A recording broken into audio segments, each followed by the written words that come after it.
नमस्कार साथियों, बहुत बहुत स्वागत है आपका नेशन 9 न्यूज़ पर। इस वक्त मौजूद हैं पेहोवा में, जहां पर आप अभी थोड़ी देर में मेरे साथ एक ऐसे शिक्षित व्यक्ति को, एक ऐसे युवा व्यक्ति को अभी मिलने जा रहे हैं जो यहां से चेयरपर्सन पद के भावी उम्मीदवार हैं, जिनका नाम है एडवोकेट पंकज मित्तल और जिनका चेयरमैन पर्सन पद का जो चुनाव निशान है वो है टाई।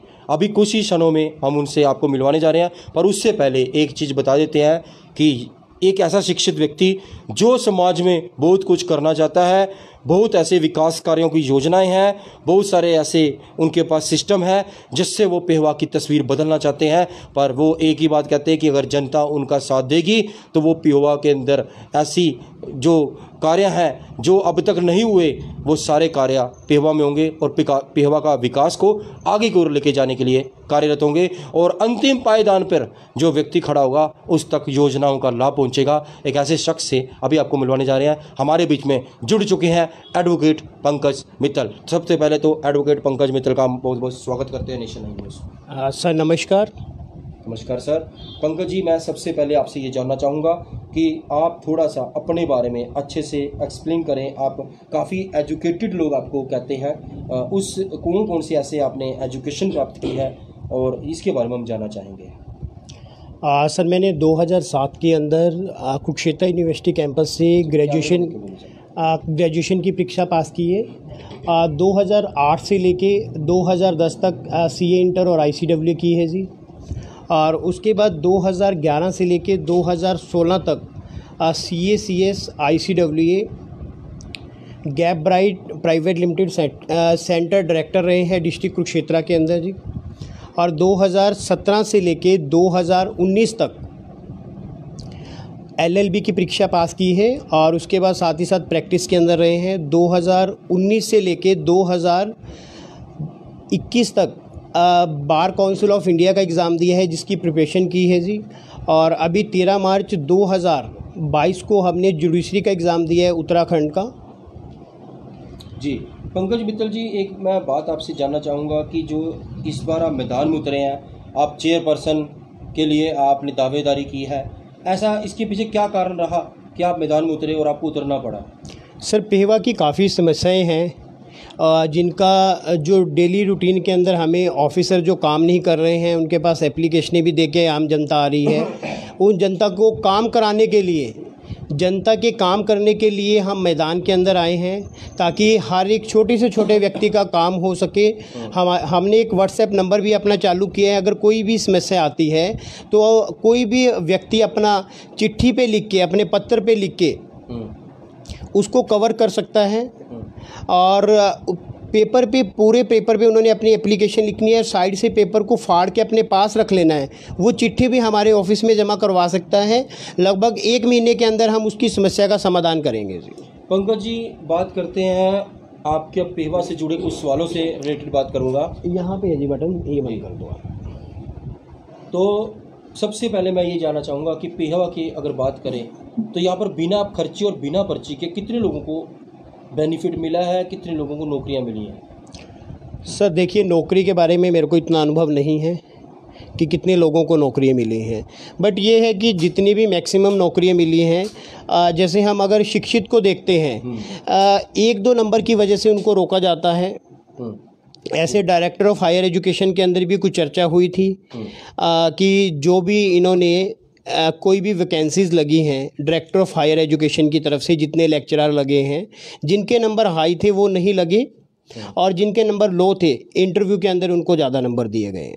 पंकज जी, बात करते हैं स्वच्छता को लेकर, सफाई व्यवस्था को लेकर। माननीय प्रधानमंत्री 18 घंटे काम करते हैं, स्वच्छता को लेकर बहुत सारे लोगों के साथ बातचीत करते हैं, उनको प्रमोशन करते हैं कि आप स्वच्छता को लेकर काम करो।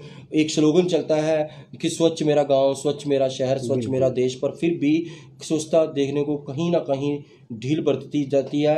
कहीं ना कहीं कूड़े के ढेर नज़र आते हैं, पनियाँ बिखरी नज़र आती हैं। आज स्वच्छता को लेकर आपकी क्या राय है? ऐसा क्या कारण है कि नीचे लेवल पर स्वच्छता देखने को कहीं कहीं नहीं मिलती? देखिए जी, आज जैसा हम जानते हैं नगर पालिका के अंदर क्या होता है कि लगभग सुनने में आता है कि 70 कर्मचारी हैं, 50 कर्मचारी हैं या 40 कर्मचारी हैं। जी। उनका वेतन तो सरकार की तरफ से आता है, पर क्या होता है कि जो भी कर्मचारी हैं वो सुबह अपनी अटेंडेंस लगा के चले जाते हैं।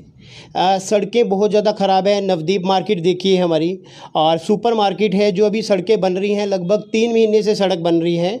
हमने ठेकेदार को कहा है भी आप सड़क को बनाइए, इसकी सफाई भी कीजिए। ठेकेदार क्या करता है, सड़क को बना देता है, उसके ऊपर मिट्टी गिर देता है जी, रोड़े गिर देता है। आने जाने वाली कोई भी जनता है, बाइक से आ रही है, साइकिल से आ रही है, लोग गिर भी जाते हैं, उनके सिर में भी चोट लगी है अभी पीछे। तो ये सबसे ज़्यादा समस्या है। अगर आम जनता साथ में आती है तो ये सारी चीज़ें जो भी नगर पालिका के जितने मुद्दे हैं, हम साथ में मिलके आपके काम करेंगे। बात करते हैं अब सबका साथ सबका विकास की।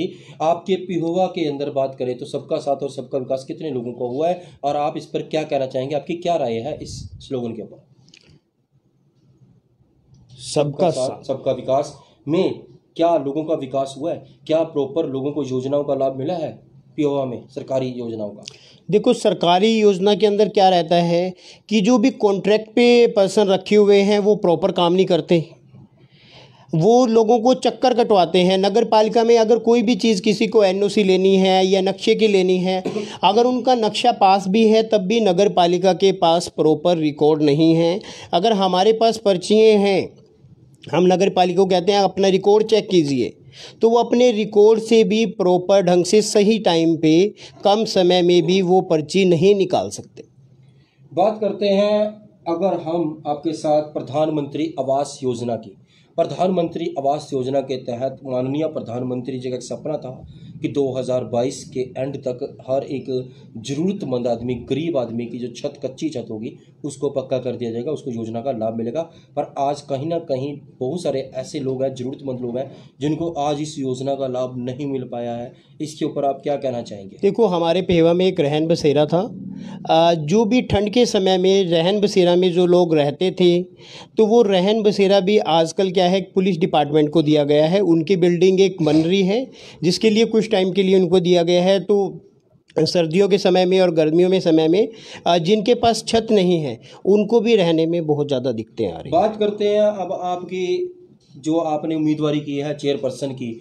मैं इसी चेयरपर्सन उम्मीदवारी के ऊपर बात करना चाहूँगा कि प्रधानमंत्री आवास योजना के तहत जो सपना है उनका, क्या इस चीज़ को आप अपने जिन लोगों को अभी भी दिक्कत परेशानी है, जिनको योजना का लाभ नहीं मिल पाया, क्या उन सब तक ये योजना आप पहुँचाएंगे, और कैसी कैसी योजनाएं होंगी? जो भी कैंडिडेट हमारे साथ जुड़ रहे हैं, जो वोटर हमारे साथ हमारी बात को सुन रहे हैं, हम उनसे एक ही निवेदन और प्रार्थना कर रहे हैं, आपकी कोई भी समस्या है हमें लिखित रूप में आप दें। जो भी कार्य होगा, हम जो भी अतिरिक्त कर्मचारी हैं, हाई ऑफिसर है, जो प्रशासन है, आपकी बात हम उन लोगों तक पहुंचाएंगे ताकि आपकी समस्या का निवारण हो सके। अब बात करते हैं, अगर आपको जो पिहोवा की जनता है, अगर आपको जनता चुन लेती है और यहाँ से आप चेयरपर्सन बन जाते हैं, तो आप चेयरपर्सन बनने के बाद मैं आपसे जो बात आप पूछने जा रहा हूँ वो है आपका कि आप एजुकेशन सेक्टर में किस प्रकार का कार्य करेंगे।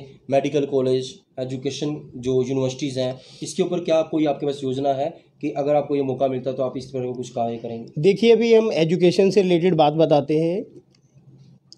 आपको पता है कि 6 जनवरी को जो रोस्टर सिस्टम गवर्नमेंट ने अपना चालू किया था, गवर्नमेंट की तरफ से ये रहा था कि 6 तारीख से पूरे कॉलेजों में 6 जनवरी से रोस्टर सिस्टम अलाउड हो जाएगा। यहाँ पे एक डायरेक्टर ऑफ हायर एजुकेशन में हेमंत वर्मा जी हैं। हेमंत वर्मा जी क्या करते हैं, जो छुट्टियों के इंचार्ज हैं उनके अकॉर्डिंग ही छुट्टियाँ होती हैं।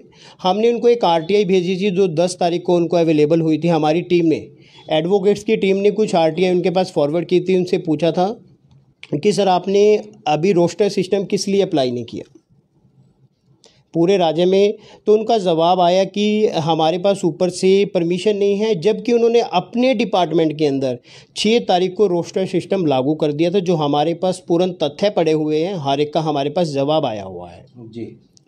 आरटीआई जाने के बाद उन्होंने 11 तारीख से रोस्टर सिस्टम अप्लाई किया। पूरे हम राज्य की बात कर रहे हैं, कोई एक पेहवा की बात नहीं कर रहे, पूरे राज्य की जो हमारे पास पूर्ण तथ्य रखे हुए हैं। तो उसके बाद खरे साहब थे, खरे साहब के साथ मीटिंग भी हुई हाई अथॉरिटी की, उनसे क्वेश्चनिंग भी हुई। तो उसके बाद एक डिपार्टमेंट जो उनका था वहाँ से उनको छोड़ दिया गया, वो ह्यूमन राइट के अंदर चले गए। आजकल राजीव रतन जी हैं उसके अंदर, दीपक कुमार जी हैं HCSC हैं, तो सभी तक ये मुद्दा चल रहा है कि जो रोस्टर सिस्टम है कॉलेजों के अंदर, आपने जब छुट्टियां थी सर्दियों के अंदर किस लिए उन्होंने इतनी देरी से की, और सेम ही प्रोसीजर हम गर्मियों को लेके चलते हैं लेक्चरारों के लिए जी। हर एक लास्ट 2 इयर्स में क्या है, जो कोविड की वजह से छुट्टियां नहीं हुई थी, उससे पीछे कंटिन्यू यूनिवर्सिटीज़ क्या करती थी, गर्मियों की छुट्टियां करती थी लेक्चरारों के लिए, जिसका भी उनको बेनिफिट नहीं मिला है। जी, मैं आपसे एक बात पूछना चाहूँगा कि अगर मौजूदा टाइम की बात करते हैं, पिहोवा में सड़क व्यवस्था देखने को जो हमने सर्वे किया है, सड़क व्यवस्था की जो स्थिति है, दयनीय स्थिति है, कंकर सड़क के ऊपर बिखरे हुए हैं, इस पर आपका क्या कहना है? और इसके बाद अगर आप यहाँ से नियुक्त होते हैं चेयरपर्सन, तब आपके पास क्या योजनाएं होंगी पेवा के लिए? देखिए, आप जनता सभी जानती है कि पेवा की जो सिचुएशन है, कोई भी कॉन्ट्रैक्टर आता है, सड़क के ऊपर रोड़ी गिर जाता है, कोई सड़क अच्छी बनी हुई है, दोबारा उसके ऊपर बुर्चियाँ लगाई जाती हैं, और पानी की निकासी के लिए कहीं भी सीवरेज नहीं है। अगर 1 घंटा भी बारिश हो जाती है तो सड़कों के ऊपर पानी इकट्ठा हो जाता है। यहाँ पे दिक्कतें क्या आती है, नगर पालिका के जो चेयरपर्सन हैं, जो सेक्रेटरी रहे हैं पीछे, और सब डिवीज़न इंजीनियरिंग है, जो स्वास्थ्य विभाग हमारे पेवा का, इनका आपस में कॉन्ट्रडिक्शन चलता है कि ये सीवरेज हमारा नहीं है, ये आपका है, ये आपका नहीं है, ये हमारा है, जिसकी वजह से आम नागरिक को बारिश के समय में दिक्कत आती है। बात करते हैं आपके पेहवा में जो पशु घूम रहे हैं, इन पशुओं को के कारण काफ़ी सारे लोगों का एक्सीडेंट हो रहा है। तो अगर आप चेयरपर्सन, एज ए चेयरपर्सन अगर बनते हैं, तो अब आप इस पशु के एक्सीडेंट बचने के लिए आप क्या योजना है आपके पास, इसके ऊपर हम जानना चाहेंगे। देखिए, पशुओं के लिए जो भी प्रशासन करेगा, प्रशासन के साथ मिलके जो भी गाइडलाइन गवर्नमेंट की है, तो उस पर हम काम करेंगे। क्या इस पे आपके ख्याल से क्या यहाँ पर एक गौशाला एक और बननी चाहिए पेवा में कि नहीं बननी चाहिए? देखिए, गौशाला के बारे में सरकार जैसे भी सुविधा उपलब्ध कराएगी तो उनके साथ हम काम करेंगे। पेवा में सिक्योरिटी सिस्टम की बात करते हैं, सीसीटीवी कैमरों की बात करते हैं, जगह जगह ऐसे चौक है जहाँ पर सीसीटीवी कैमरे होने चाहिए, पर आज की डेट में उपलब्ध नहीं है। आप चेयरपर्सन बनने के बाद आपके पास क्या योजना है? देखिए, हमारे साथ अगर आप जुड़ते हैं, जैसे आपको पता है कि हमारी COP bar council of India और पंजाब एंड हरियाणा और सिविल कोड पेवा से है। अगर हम चेयरपर्सन बनते हैं, सबसे पहले जो मेन एरिया है वहाँ पे कैमरेज लगेंगे, जिससे क्राइम कम होगा तो लोगों को बेनिफिट होगा। और साथ में क्या है कि अगर कोई भी किसी भी कैंडिडेट का कोई एक्सीडेंट होता है तो हमारे पास निःशुल्क वो अपनी रिपोर्ट करवा सकता है। उनकी कंपलसरी फाइल, कोई भी उनसे पैसा नहीं लिया जाएगा, और उनको अकॉर्डिंग एज के अकॉर्डिंग लगभग 25, अगर कोई यंग की डेथ होती है तो सरकार की तरफ से, इंश्योरेंस कंपनी की तरफ से जो थर्ड पार्टी क्लेम होता है, तो लगभग 25 लाख तक की इंश्योरेंस कंपनी उनको सुविधा अवेलेबल। पंकज मित्तल जी, बात करते हैं बेटी पढ़ाओ बेटी बचाओ कि इस नारे के बाद काफ़ी सारे समाज की मानसिकता बदली है, लड़की बेटियों की भ्रूण हत्या पर रोक लगी है।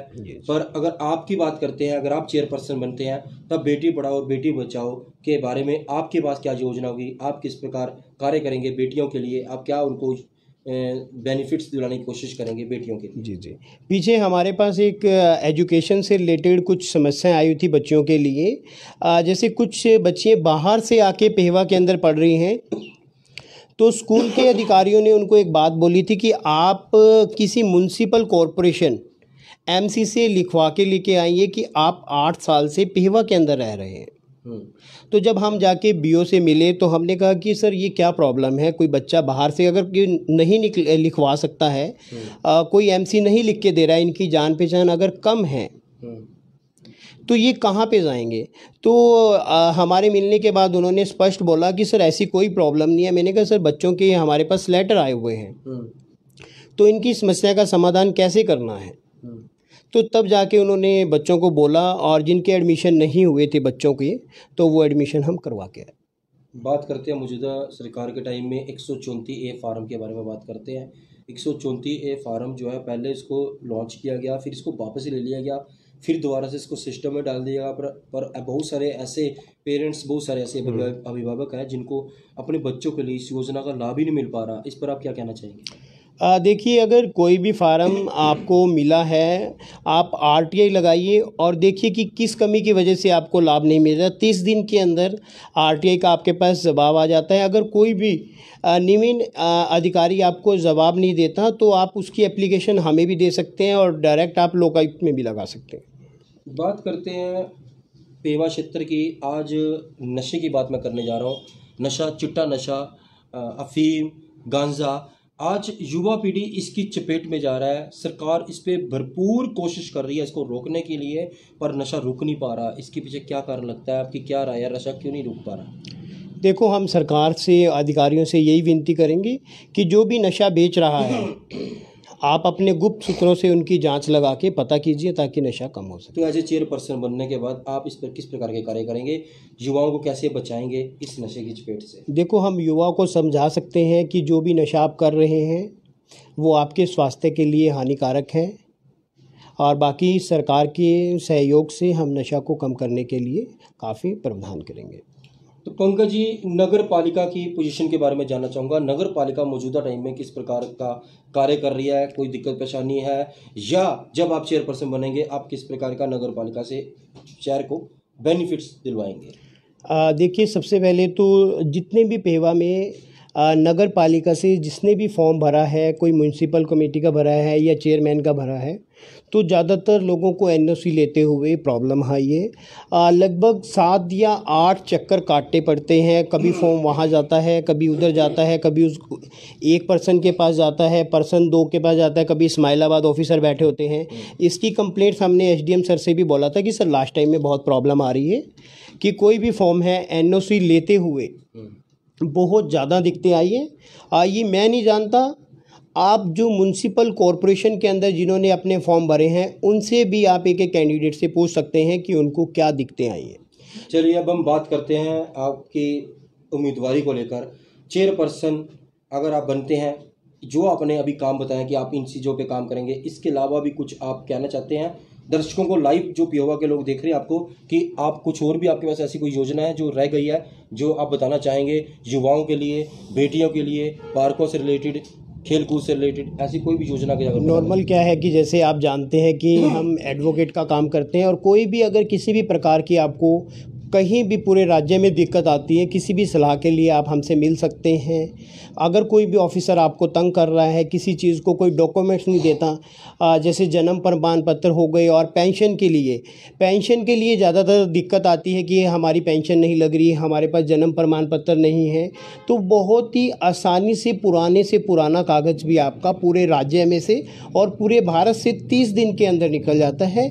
उसकी सुविधा हमारे पास पूर्णतः उपलब्ध है। मैं पंकज मित्तल जी आपसे चेयरपर्सन के लिए बात कर रहा हूँ कि चेयरपर्सन बनने के बाद कुछ ऐसी योजनाएं हैं आपके पास जो रह गई हैं, जो आप बता नहीं पाए? क्या ऐसी कोई योजना है जो आप बताना चाहते हैं पेवा दर्शकों को कि अगर चेयरपर्सन बनते हैं तो उसके बाद इस तरह के कुछ कार्य और होंगे? क्या वो ऐसे कुछ कार्य हैं जो? देखिए, अगर हम चेयरपर्सन बनते हैं तो पेवा की तस्वीर बदल देंगे जी। तो अभी आप हमारे चैनल के माध्यम से पेहवा की जो जनता आपको लाइव देख रही है हमारे चैनल के माध्यम से, आप चुनावी अपील के रूप में अपने चुनावी निशान को आप अपना बताइए, अपील करिए। जी। पेहवा की जनता से हम एक ही अपील कर रहे हैं कि हमारा निशान टाई का है। टाई के निशान पर बटन दबाकर, 6 नंबर का टाई का निशान है, 6 नंबर पर बटन दबाकर हमें चेयरमैन बनाया जाए ताकि पेहवा की हम एक तस्वीर बदल दें। अभी जो पार्क की समस्याएं हैं, सड़क की है, बिजली की है, वो सारी समस्या का समाधान होगा। जी।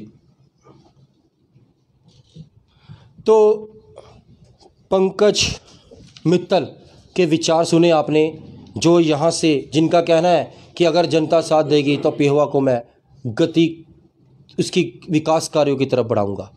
तो पेहवा की जनता का डिसीज़न 19 तारीख को होगा कि पंकज मित्तल जी को क्या वो कितना प्यार देते हैं। यहाँ से जुड़े रहिए हमारे नेशन 9 न्यूज़ के साथ। आपका अपना साथी मनदीप।